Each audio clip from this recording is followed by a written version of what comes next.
Let's boogie. Hello and welcome to the first episode of Drunk History with Graf.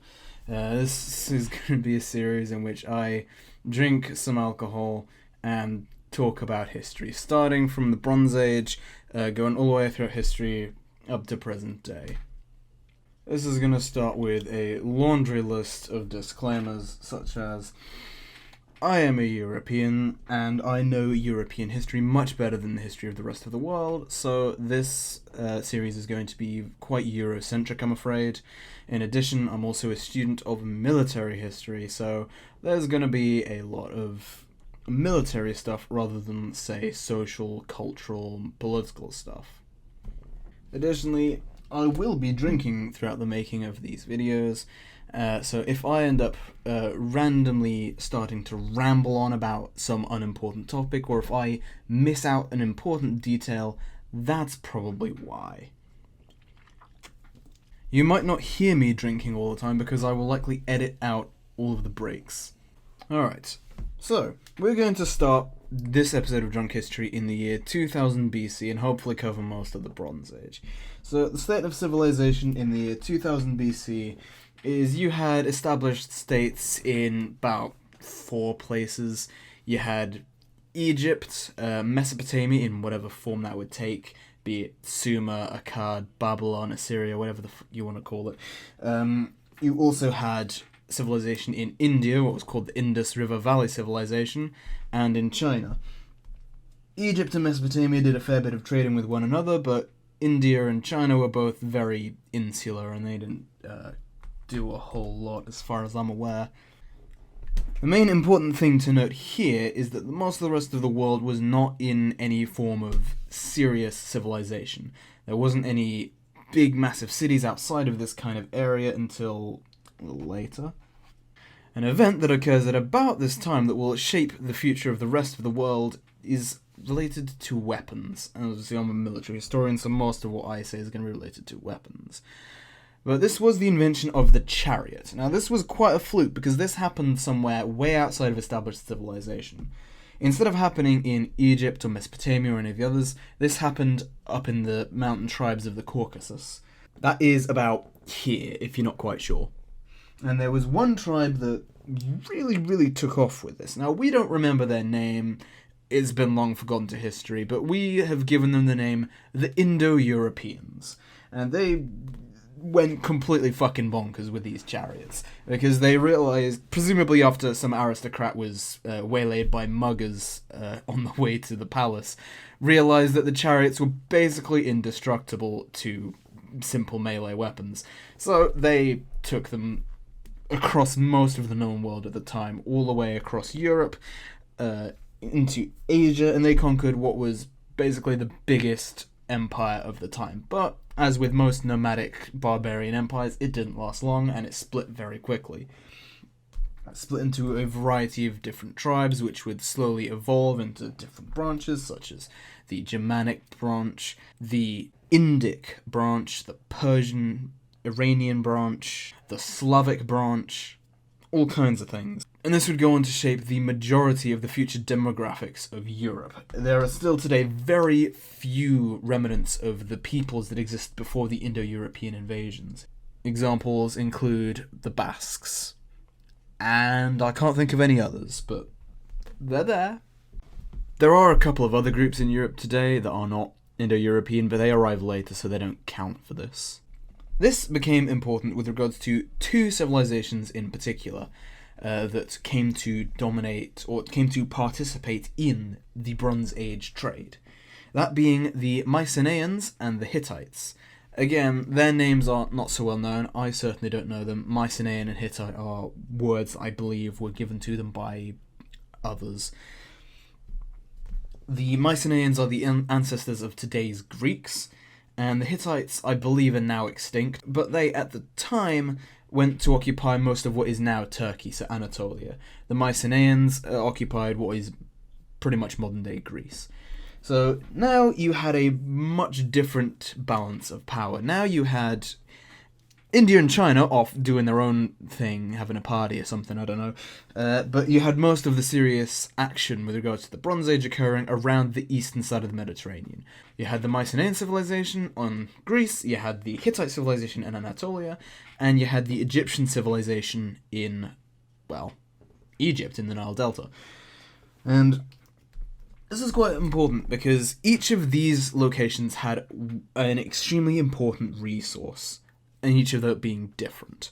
The Bronze Age, as the name implies, was heavily reliant on bronze for just about everything. This was a time before iron had been discovered. Bronze was the first step up from stone in that it was fairly simple to make. All you needed to do is put a little bit of molten tin into some molten copper. Problem with that is that you don't get these resources everywhere, and that's how the system of the Bronze Age as we know it came to be. You didn't get copper everywhere. You got it most places, but most places that did have it didn't have enough of it to export. Tin, on the other hand, is considerably rarer. In fact, as far as I'm aware, it's rarer than uranium. So that's a serious problem for these civilizations. You definitely didn't get tin everywhere. And that meant that trade had to be very big in this era, much more than it was for years afterwards. So the Bronze Age civilizations were very interconnected.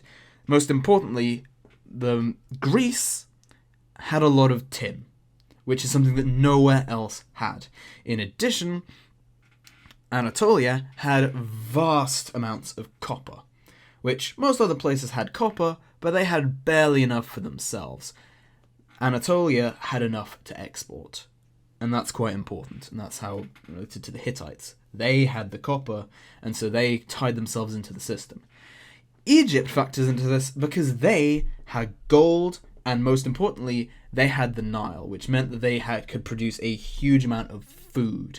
So they didn't have a whole lot of copper, they didn't have any tin, but they could trade for it because they produced so much more food than anywhere else in the world at that time.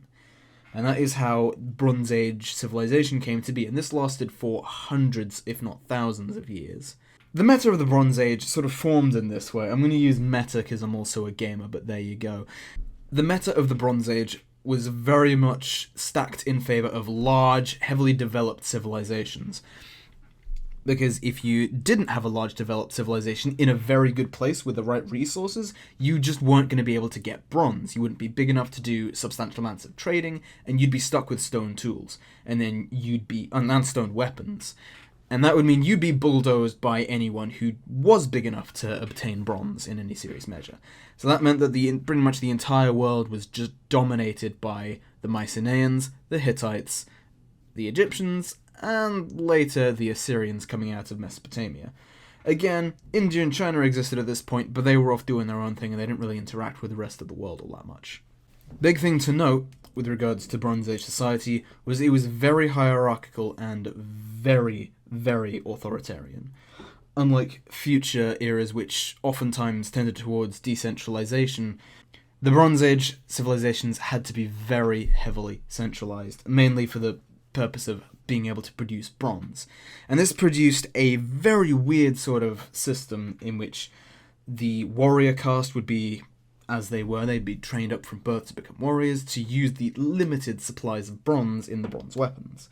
Additionally, you would have scribes who would make up their own class, and the reason for this was in order to help the stability of these large countries and these large kingdoms. Language in this time is notoriously difficult. You know, the most obvious example I can think of being Egyptian hieroglyphics. You can't read Egyptian hieroglyphics very easily. It's an absolute fucking mess of a system. Unlike in modern times when we mostly use the Latin alphabet, and you have a single letter which corresponds to a single sound, which maybe can shift depending on what's next to it. The Egyptian system was, pictographs. Every fucking letter was a different word, which could be anywhere, like, any number of syllables long. It's such a fuck. It's more comparable to modern Chinese or Japanese kanji. Other writing systems that existed in this time were cuneiform in Mesopotamia, which was infamously difficult to learn, and of course required a massive scribe class to be able to actually write in it. Because if the common person was able to write, it would be so much easier for them to get power, and there'd be more social mobility, and that just couldn't do in these heavily centralized kingdoms. You had the same thing in Mycenaean Greece, which I should probably point out, the Mycenaean Greece was not a hegemon like the others. It was broken down into city-states, just like our interpretation of classical Greece. But each of these was also fairly heavily centralized. And they had their own writing system called Standard B, if I remember correctly. I think that might be a World of Tanks tank, actually. I might have got that wrong. Nonetheless, their writing system was an absolute fuck as well. It's comparable to modern Japanese, where you had two sort of alphabet-y style alphabets, for lack of a better word, and then you had one load of pictographs, which... fuck that. And that's how the Bronze Age basically existed.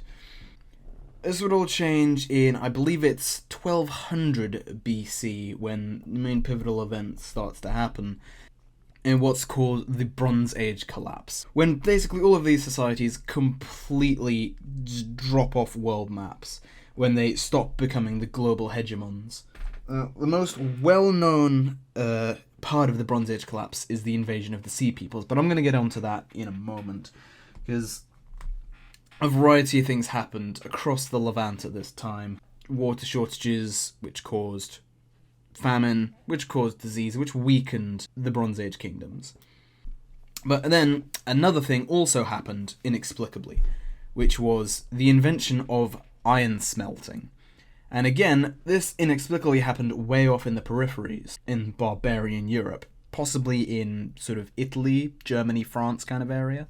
And this was monumental, because during the Bronze Age, you would only be able to be big and powerful if you had bronze, and you'd only be able to get bronze if you were big and powerful. So that basically completely shut down everything else. You had your civilizations that you had at the time. Mycenae and the Hittites only got to where they were because they had chariots when nobody else did. So they went and established themselves, and then the chariots spread to Egypt and Mesopotamia, and the system stabilized again. With the invention of iron, though, everything completely changed. You only get tin in a very small amount of places. But iron? Oh no, you can get iron just about anywhere. So this means that basically anywhere can rise to become as powerful as a Bronze Age kingdom. You could only outfit as many soldiers as you had bronze, and bronze is expensive. You know, it's up there on the podium for a reason. It's like third in value, just underneath gold and silver. It's expensive shit. Iron's not expensive. So you could outfit an army with iron weapons, and you could outnumber the Bronze Age civilizations. And this is what's speculated to have happened in the Bronze Age collapse. Barbarian groups from Western Europe would arm themselves with iron weapons, and would basically go and migrate to and conquer the areas in the Levant. It's often mistaken when people think of the Bronze Age collapse that this is one people doing this. It's not. There were dozens of different tribes and peoples, mostly Indo-European ones, who were involved in the Bronze Age collapse. Some of them who've even been fucking identified. And some of them we're going to actually talk about later, possibly in the next episode. For whatever reason, in about 1200 BC, these masses of tribes took to the seas, mostly landed around the Eastern Mediterranean, and basically completely destroyed the civilizations that existed before. The Hittites were almost completely destroyed by this. The Mycenaeans went into a dark age. Egypt's value on the world stage was severely diminished. It was the only civilization, as far as I'm aware, on the Mediterranean that actually survived intact. It's one of the only records from this time was a propaganda piece made by the pharaoh about how he won a battle with the Sea People. But the problem with that is that evidently he didn't record the other battles afterwards in which they lost. So this pretty much ended up in the first major Dark Age. And this was, in my opinion, darker than the actual Dark Ages that we think of. Because in this, the written word basically completely goes extinct in a lot of places. The huge scribe classes that were required to learn these writing systems that were designed to keep the ruling classes in power were just not there anymore. They couldn't learn because the civilization had been basically destroyed. People had been forced from their homes. The institutes where you would go to learn how to write in hieroglyphics, how to write in cuneiform, how to write in Standard B, had been destroyed, and the people who knew either killed or had fled to avoid the sea peoples or to avoid the droughts and diseases and famines that were happening at the time. Now, hieroglyphics survives this. Cuneiform is severely diminished, but it survives a little longer. Standard B goes extinct almost immediately because it's a terrible system, just like the rest of them. And this sort of paves the way for modern writing systems as we know. It's about at this time that the Hebrew alphabet starts to evolve, the Arabic alphabet, the Greek alphabet, incidentally, and later the Latin alphabet. And so this is how the Bronze Age comes to an end, with the advent of Iron Age kingdoms coming to crush the old Bronze Age ones. As mentioned, now that just about any tribe could get hold of enough weapons to arm themselves up, big established civilizations with massive cities like Egypt stopped becoming quite so important. Now, any barbarian tribe could get enough weapons to challenge them, they stopped being meta. Tribes that were previously easily conquered by Bronze Age civilizations because they were stuck in the Stone Age now could arm themselves enough to fend them off or even to assert their own dominance in a region. Although most of what I've talked about today has been very vague, there are a couple of events that we do know for certain have been recorded to have occurred during this time. One of the most notable ones being the Trojan War. Now, this was recorded by Homer, who is a Greek, I guess proto-Greek, sort of halfway between a Greek and a Mycenaean, sort of in the middle of the Bronze Age collapse. He's one of the earliest writers that we know of, that is, if he even existed at all. Honestly, people don't even... Records of Homer are very, very shaky. A lot of people speculate that Homer might have actually been a group of people writing, and not just a single person. But that's not particularly important. What Homer writes about is the Trojan War.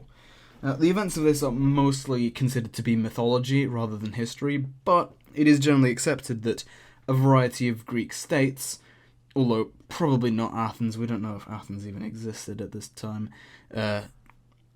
went to war with a city on the Anatolian coast, possibly a Mycenaean city, possibly a Hittite city, possibly some kind of little tribe, and completely destroyed it. The reasons for this war aren't particularly well known. Homer suggests that it's down to basically Troy cucking Athens. And this is possible, but there's not a lot of evidence for this. So at the moment, we just kind of have to take his word for it. Homer, my boy, I hope you're good with this. Troy is real, though. We do know that Troy is real. We have located it, or at least we think we have, somewhere on the Anatolian in Turkey. So we do know where Troy is, and we're pretty sure that this did actually happen. We're just not so sure if it happened exactly as Homer said it did. Alright, I think we're done here for today. In the next episode, we are going to talk about some of the peoples who were involved in the Bronze Age collapse, some of the sea peoples, what happened to them and what they did afterwards, as well as possibly some other stuff. This has been Graf. I will see you guys next time. Thank you very much.